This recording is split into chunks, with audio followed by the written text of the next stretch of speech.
Hi, my name is Daniel Trimble. I'm going to give a brief history over the Alamo. This is probably one of the most famous pictures of the Alamo. It's the front church entrance. This is the actual whole complex of the Alamo. It's bigger than what most people would realize, and it's been fortified over the years.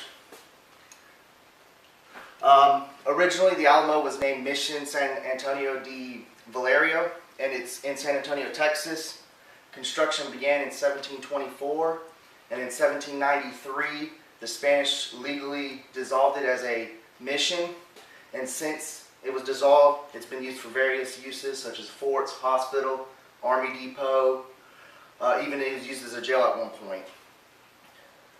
When it was a mission, its main mission was to pretty much Europeanize the natives, and it was a religious center. It used as a religious center for friars and monks.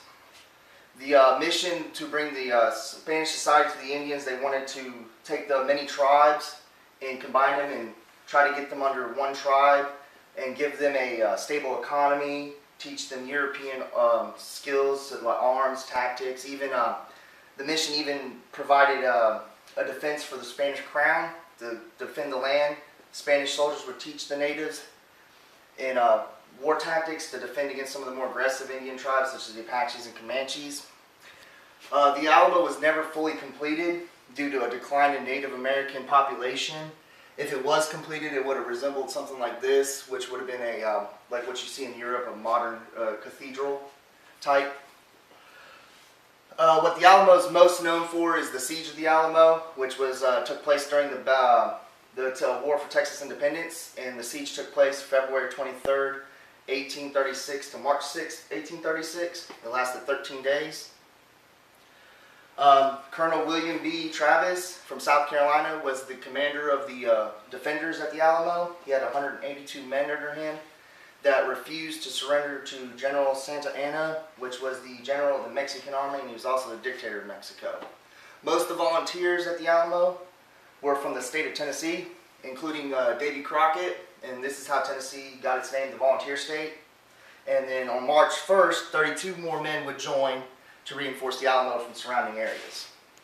On March 5th, General Santa Anna mobilized 1,400 Mexican soldiers for a final assault on the Alamo. And at this point, Colonel Travis gathered his men up and gave them three options. And option one was to surrender to General Santa Anna's forces. Option two was to do a suicide charge at the front line to inflict as many casualties on the Mexican army as they could. And the third option was to stand their ground in hopes that the Texas Army would be able to provide reinforcements. The men elected to stand their ground and defend to the last man. And on March 6th, about 5:30 in the morning, General Santa Anna gave the order to begin the final assault, which took the defenders off by surprise, because during the night of the 5th, the Mexican army crawled into position along the walls. And during the first few hours of the assault, Colonel Travis would become one of the first casualties by being shot and killed when shot in the head. The men at the Alamo fought bravely, but by the end of the night, the siege was over and the Mexican army was in control of the Alamo.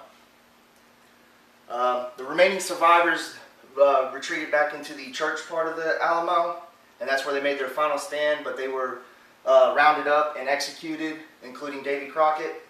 And one of General Santa Anna's generals actually pleaded Santa Anna to be merciful and spare their lives, but Santa Anna had him put the sword. 188 volunteers gave their life defending the Alamo, and there was only 13 survivors, which were mainly women, children, and slaves. And a full list of the survivors and volunteers can be found at their website, including where they're from. And then the Alamo has a lasting impact on American history. It became the battle cry of the Battle of San Jacinto, which General Sam Houston, another Tennessean, rallied 900 men to rout General Santa Anna's army behind the battle cry, "Remember the Alamo." As a result, Santa Anna was captured, and the war for Texas independence came to an end, and Texas became an independent country, with Sam Houston becoming their first president. The Alamo today, it still stands and is open to tours. And this is where I got my information from, all these websites. And thank you.